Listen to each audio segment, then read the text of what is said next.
और इस वक्त एक बड़ा अपडेट आपको दे दें, रायपुर पहुंची है मुंबई पुलिस, महाराष्ट्र पुलिस और पंडरी थाने पहुंचकर एक संदेही को हिरासत में लेकर पूछताछ की जा रही। पंडरी थाना क्षेत्र के एक व्यक्ति से जुड़े हैं धमकी के तार, संदेही से पूछताछ कर रही है पुलिस।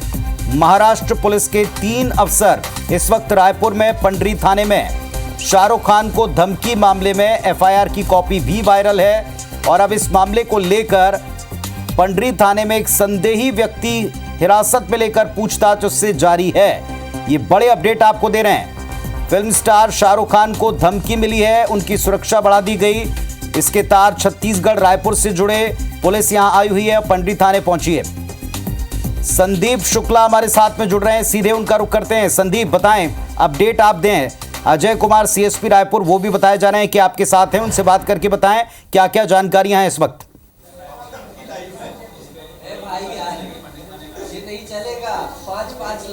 पुनीत जी, आपको पहले जानकारी दर्शकों को दे दे कि 5 तारीख को शाहरुख खान को धमकी मिली थी। 8 बजे एक फ़ोन आया था, उस पर कहा कि जो शाहरुख है बैंड स्टैंड वाला, मन्नत वाला है, अगर वो मुझे 50 लाख रुपए नहीं देगा तो मैं उसे मार डालूंगा। जब उससे पूछा गया कि वो कौन बोल रहा है तो उसने जवाब नहीं दिया और फ़ोन काट दिया। इसके बाद हड़कंप मच गया। बांद्रा पुलिस स्टेशन में इसकी जो एफआईआर दर्ज की गई, नंबर IBC 24 के पास है। एफआईआर की कॉपी भी, जो नाम और नंबर बताया जा रहा है वो रायपुर के पंडरी के फैजान खान का है। थोड़ी देर बाद ये जो मामला है मुंबई पुलिस का है। मुंबई पुलिस इस विषय में जांच कर रही है और जांच करने के बाद जो भी सामने तथ्य आएंगे वो मुंबई पुलिस द्वारा रखे जाएंगे।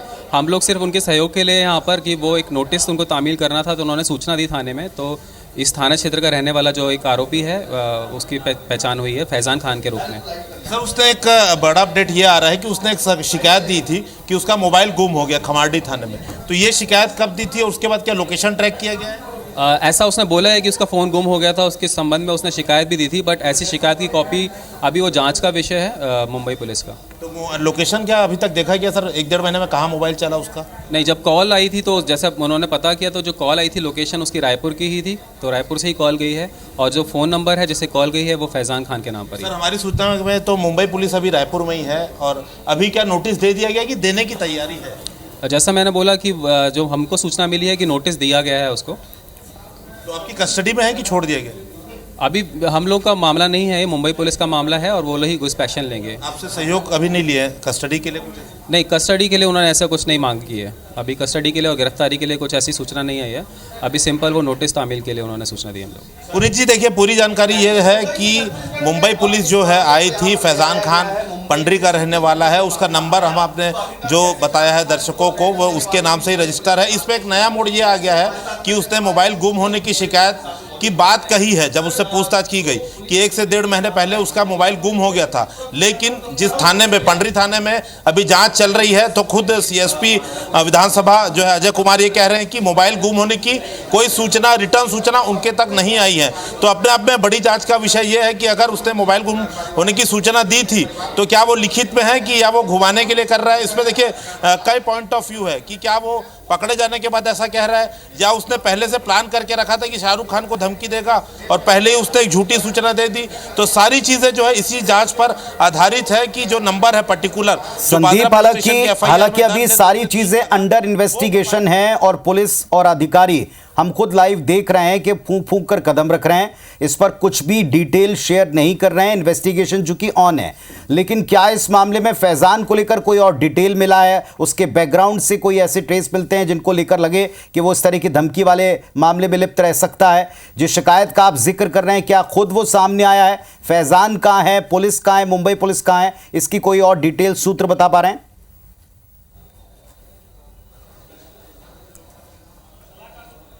देखिए, पुलिस कुछ समय पहले कुछ लोग सूत्र कह रहे थे कि जा चुकी है, लेकिन हमारे पास पुख्ता जानकारी है कि मुंबई पुलिस फिलहाल रायपुर में है। अब सारा जो देखिए जांच इस पर आधारित है कि जो नंबर एफआईआर में दर्ज है वो किन मोबाइल से चला, किस किस जगह वो मूव किया, क्योंकि वो एक बार में पकड़ में आ जाएगा कि फैज़ान खान उस मोबाइल का क्या वो खुद उपयोग कर रहा था या सही में उसका मोबाइल चोरी हुआ था। तो बहुत ज़्यादा बड़ी जांच का विषय नहीं है पुनीत जी, मिनटों में पुलिस जो है पता कर सकती कि वो नंबर आखिर कब से कहाँ चला, क्या उसकी मोबाइल जो है चोरी हुआ तो क्या महाराष्ट्र गया था कि रायपुर से ऑपरेट हो रहा था या कहीं और से ऑपरेट हो रहा था। तो ये पता लगाना कि वो मोबाइल नंबर कहाँ कहाँ चला, कब कब चला, कौन चलाया, कोई भी बड़ी जांच का विषय नहीं है। पुलिस इसे मिनटों में पता कर लेगी। बस ये है कि अब जो बता रहे हैं कि उसे नोटिस देने की तैयारी है, पुलिस भी बता रही है, हमारे सूत्र भी कह रहे हैं कि नोटिस अभी दिया नहीं गया है, उसे नोटिस दिया जाएगा। हमारे सूत्र कह रहे हैं, अधिकृत जानकारी पुलिस नहीं बोल रही है, बार बार ये कह रही है कि मुंबई पुलिस ने अभी गिरफ्तारी को या हिरासत में लेने को लेकर कोई जो है सहयोग नहीं मांगा है।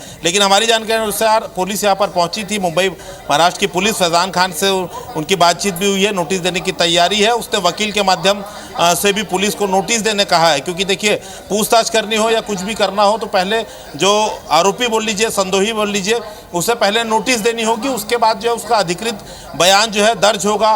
मोबाइल अगर वो चला रहा है या पहले चलाया होगा या उसके पास जो भी है वो अगर जब्ती की जाएगी तो सारी चीज़ों के लिए नोटिस जो है कानूनी प्रक्रिया का एक हिस्सा होता है, तो वो पूरा ही करना होगा। तो हमारे सूत्रों के अनुसार मुंबई पुलिस अभी भी रायपुर में है, नंबर क्लियर है एफआईआर में, फैज़ान खान का है, उसके एक दो नाम और उर्फ करके बताए जा रहे हैं वो, लेकिन अभी स्पष्ट नहीं है।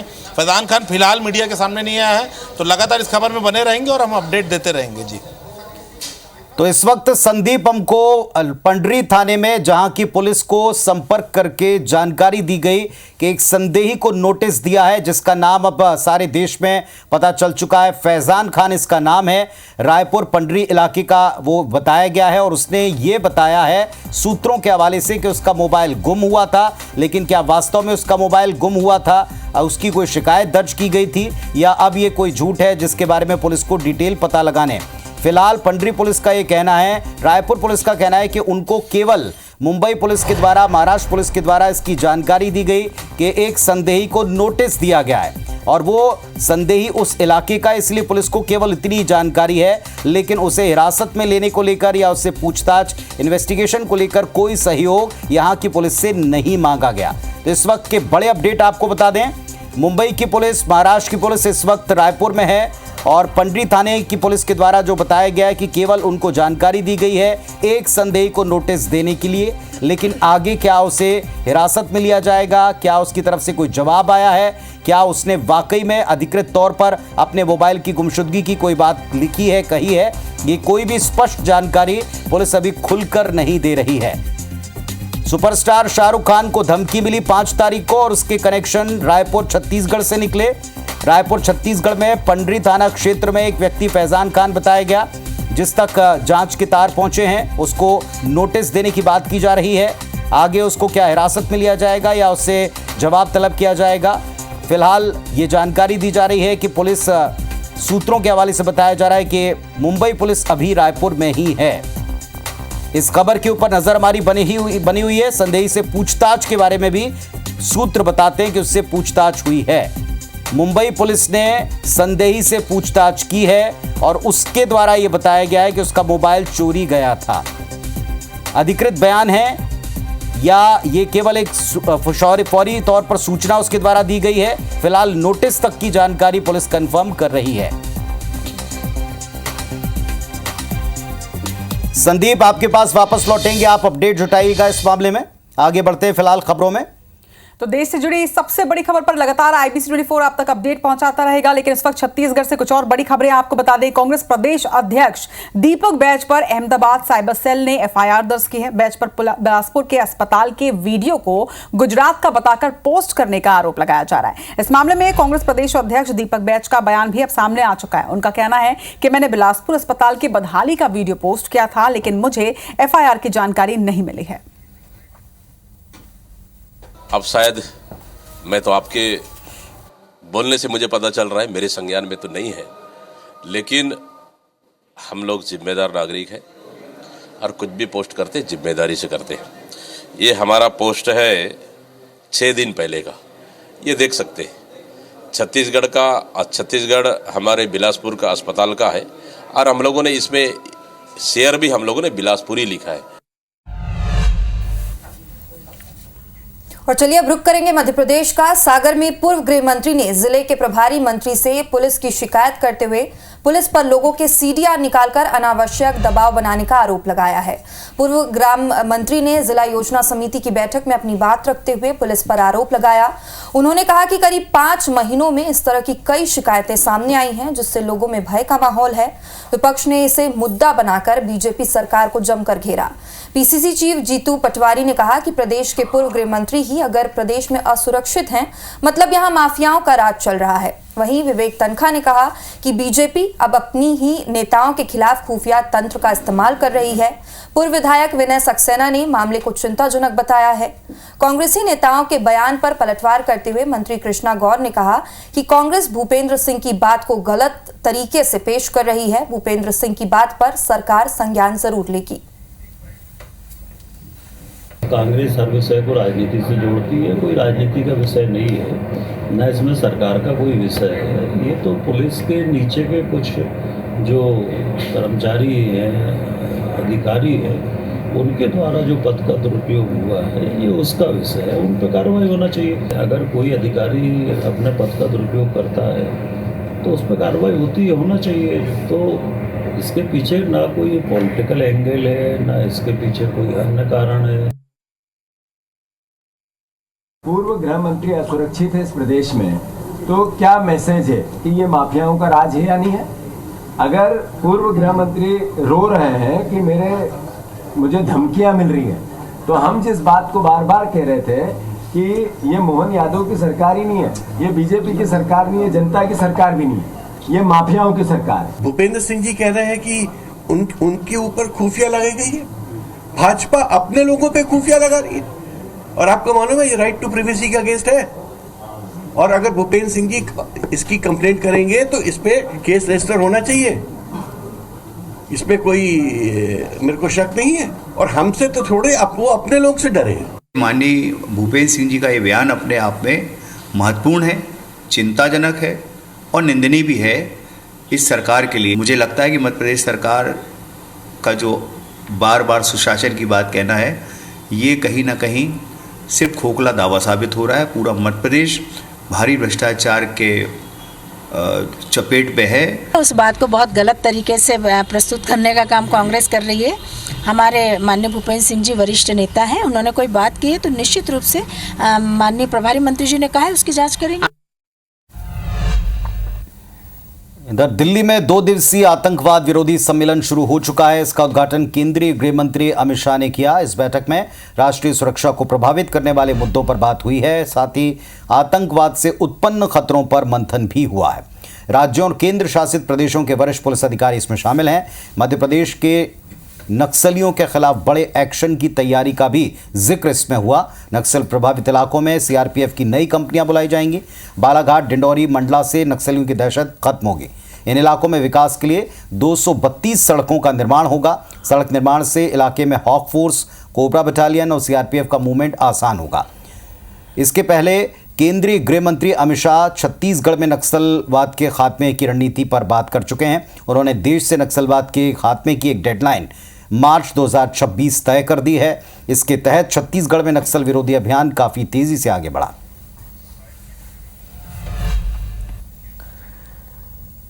छत्तीसगढ़ की राजधानी रायपुर में साइबर ठगी थमने का नाम नहीं ले रही है। रिटायर्ड सरकारी टीचर से ऑनलाइन ठगी की घटना हुई है। बताया जा रहा है कि बदमाशों ने मुनाफे का झांसा देकर 33,57,000 रुपए की ठगी को अंजाम दिया है। शेयर ट्रेडिंग का यह झांसा था। ठगों ने खुद को प्रोफेसर बताया। एक लिंक रिटायर्ड टीचर को भेजा गया। वहीं शेयर मार्केट में इन्वेस्ट कर फायदा होने का लालच रिटायर्ड टीचर को दिया गया था। अलग अलग किश्तों में राशि भी रिटायर्ड टीचर ने जमा करा दी थी। फिलहाल मुजगहन थाने में FIR दर्ज करा दी गई है।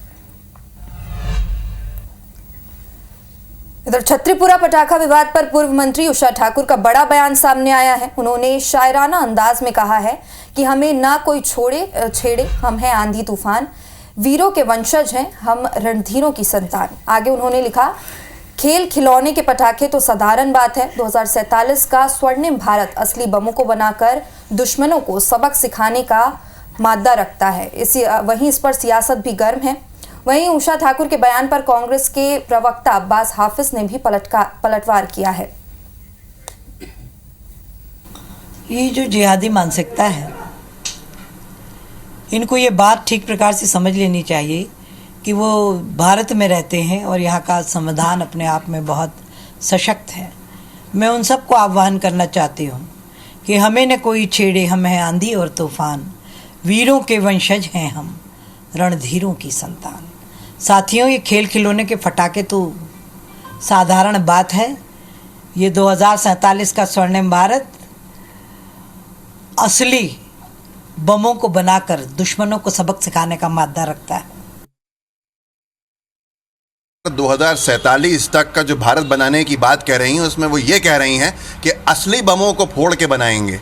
और किन लोगों की बात कर रही हैं? वो एक वर्ग विशेष की बात कर रही हैं, साफ तौर के ऊपर मुसलमानों की। अगर उनका बयान ऐसा है तो वो अपने संविधान की शपथ भूल गई हैं, वो अपने पद की गरिमा को तार तार कर रही हैं और सीधे चुनौती दे रही हैं भारतीय जनता पार्टी की जनप्रतिनिधि, इतनी बड़ी नेत्री, कि वो इस देश में एक वर्ग विशेष को बम फोड़ कर क्या हाल करेंगी। कार्रवाई होनी चाहिए। माननीय मुख्यमंत्री महोदय भी इस तरह के बयान देते हैं, उनसे क्या अपेक्षा करें। जम्मू कश्मीर विधानसभा सत्र के दौरान गुरुवार को विधायकों के बीच में हाथापाई हो गई और जमकर हुई।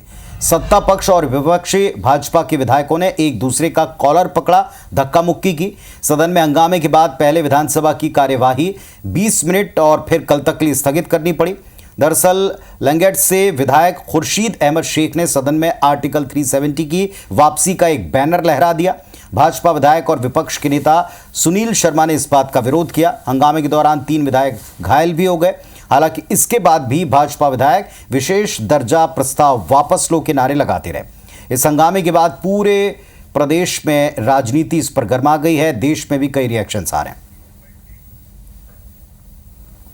मैं इंडिया अलायंस के सभी नेताओं को, देश के नागरिकों और भारतीय जनता पार्टी के कार्यकर्ताओं के माध्यम से आश्वस्त करना चाहती हूं कि संसद द्वारा पारित धारा 370 पुनर्स्थापित नहीं होगा और जम्मू कश्मीर को भारत से बांटने का उनका ये प्रयास कामयाब नहीं होगा। खबर छत्तीसगढ़ से, जहां एक बार फिर से धर्मांतरण को लेकर रण छिड़ा हुआ है। दरअसल उपराष्ट्रपति ने धर्मांतरण को लेकर चिंता जाहिर की, जिसे लेकर अब कांग्रेस के संचार प्रमुख सुशील आनंद शुक्ला का बयान सामने आया है। उनका कहना है कि लगभग 11 साल से देश में बीजेपी की सरकार है, उसके बावजूद ऐसी चिंता की जा रही है। धर्मांतरण के मुद्दे पर डिप्टी सीएम अरुण साव ने पलटवार करते हुए कहा कि कांग्रेस पार्टी निरर्थक और बेबुनियाद आरोप लगाना बंद करे। छत्तीसगढ़ में कांग्रेस सरकार के संरक्षण में खुले तौर पर धर्मांतरण हुआ है। धर्मांतरण का समर्थन करने वाली पार्टी कांग्रेस पार्टी है। लगभग 11 साल से देश में भारतीय जनता पार्टी की सरकार है, उसके बाद भी ये छत्तीसगढ़ में धर्मांतरण को लेके उपराष्ट्रपति चिंतित हैं, तो यह भारतीय जनता पार्टी के लिए, छत्तीसगढ़ की भारतीय जनता पार्टी की सरकार के लिए और देश की केंद्र सरकार के लिए डूब मरने वाली बात है। कांग्रेस पार्टी निरर्थक और बेबुनियाद आरोप लगाना बंद करे। जिस कांग्रेस की सरकार में छत्तीसगढ़ में सरकार के संरक्षण में खुलेआम धर्मांतरण हुआ हो, धर्मांतरण का जो समर्थन करने वाली कांग्रेस पार्टी है, देश को तोड़ने और विभाजन की मानसिकता रखने वाली कांग्रेस पार्टी इस तरह की बातें न करे। धर्मांतरण रोकने के लिए हमारी सरकार ठोस और मजबूत काम कर रही है। पूर्व सांसद प्रज्ञा ठाकुर ने एक्स पोस्ट कर अपना पुराना दर्द जाहिर किया है। दरअसल कोर्ट ने 13 नवंबर को वारंट जारी कर प्रज्ञा ठाकुर को पेश होने के आदेश दिए थे। इस पर ही प्रज्ञा ठाकुर ने पोस्ट करते हुए लिखा कि कांग्रेस का टॉर्चर सिर्फ एटीएस कस्टडी तक ही नहीं, मेरे जीवन भर के लिए मृत्युदायी कष्ट का कारण हो गया है। ब्रेन में सूजन, आंखों में कम दिखना, कानों में कम सुनना, स्टेरॉइड और न्यूरो की दवाओं से शरीर में सूजन का इलाज चल रहा है। जिंदा रही तो कोर्ट अवश्य जाऊंगी। सुप्रीम कोर्ट की सख्ती के बाद केंद्र सरकार ने पराली जलाने वाले किसानों पर जुर्माना 2 गुना कर दिया है। पर्यावरण मंत्रालय ने गुरुवार को एक नोटिफिकेशन जारी करके इस बात की जानकारी दी। अब 2 एकड़ से कम जमीन पर 5,000 रुपए का जुर्माना लगेगा अगर पराली जलाई तो। 2 से 5 एकड़ तक 10,000 रुपए और 5 एकड़ से अधिक जमीन वालों को 30,000 रुपए का जुर्माना देना पड़ेगा। उत्तर प्रदेश, पंजाब, हरियाणा, राजस्थान, दिल्ली सरकार इन नियमों को लागू करने के लिए बाध्य होगी। 4 नवंबर को सुप्रीम कोर्ट ने सुनवाई के दौरान पराली पर पंजाब, हरियाणा से 14 नवंबर तक अपना जवाब देने कहा था। इसके पहले 23 अक्टूबर को सुप्रीम कोर्ट ने वायु प्रदूषण को लेकर पर्यावरण संरक्षण अधिनियम EPA के तहत नियम बनाने और जिम्मेदार अधिकारियों की नियुक्ति करने के लिए केंद्र सरकार को 2 हफ्ते का वक्त दिया है। रायपुर के सार्वजनिक मल्टी लेवल पार्किंग चोरों और अपराधियों के लिए गाड़ियां छिपाने का सुरक्षित अड्डा बनते जा रहा है। शातिर बाइक चोर शहर के भीड़भाड़ वाले इलाकों से बाइक चोरी करते हैं और उसके बाद मल्टी लेवल पार्किंग में उसे रखकर फरार हो जाते हैं। इसके बाद कुछ दिनों बाद दोबारा वापस आया जाता है और पार्किंग में कार्यरत ठेका कर्मचारी भी सिर्फ पैसे लेकर बिना तस्दीक के इन्हें छोड़ देते हैं। शहर के खजाना चौक और जयस्तंभ चौक पर मल्टी लेवल पार्किंग है। साथ ही रेलवे स्टेशन और बस स्टैंड पर भी पार्किंग स्थित है, मगर पुलिस कभी भी इन पार्किंग्स की चेकिंग नहीं करती, जिसका फायदा अब ये शातिर चोर उठा रहे हैं। जबकि शहर में कई बड़े अपराधों में चोरों की दुपहिया इस्तेमाल हुई है और कई बार इन्हीं पार्किंग से पुलिस ने वाहन जब्त भी किए हैं। ये बीच बीच में चेकिंग की जाती है। अगर मल्टी लेवल पार्किंग में कोई सूचना मिलती है कोई गाड़ी लंबे समय से खड़ी है तो भी चेकिंग होती है। इसके बाद ट्रैफिक वाले और लोकल थाने का बल भी उसको चेक करता है कि इसमें कोई अवैध गाड़ी या फिर किसी अन्य तरह की गाड़ियां तो नहीं हैं, और ये बीच बीच में होता रहता है। मध्य प्रदेश के मुख्यमंत्री डॉक्टर मोहन यादव ने छठ महापर्व की बधाई और शुभकामनाएं दी हैं। उन्होंने शुभकामनाएं देते हुए कहा कि छठ महापर्व व्रती महिलाओं के लिए कठिन साधना है। यह हमारी अद्भुत संस्कृति का प्रतीक है। जहां जहां पूजा हो रही है वहां वहां प्रशासन सभी व्यवस्थाएं कराए। फिलहाल राजधानी भोपाल भी सज धज कर तैयार है। मौके का जायजा लिया हमारी संवाददाता ने। बहनें अपने जीवन को कष्ट में डालकर अपने पति के सुहाग की लंबी आयु के लिए कितनी कठिन साधना करती है, लेकिन इसमें भी सुख छिपा है। भगवान का आशीर्वाद है। सनातन संस्कृति इसी प्रकार से बढ़ती है। हमारे परंपरागत स्थान जहाँ होती है वहाँ तो व्यवस्था रहेगी, जहाँ भी चाहेंगे वहाँ भी हम व्यवस्था बनाएंगे। मेरी अपनी ओर से छठ मैया के पावन पर्व की आप सबके माध्यम से सबको बधाई। तो सूर्य उपासना, प्रकृति पूजन के पर्व छठ की आप सबको शुभकामनाएं भी हैं और इससे जुड़ी हुई लाइव तस्वीरें आपको आज शाम को IBC24 पर हम दिखाएंगे, हर अपडेट भी देंगे। फिलहाल देश प्रदेश में इतना ही। हम तीनों को इजाजत दें। नमस्कार।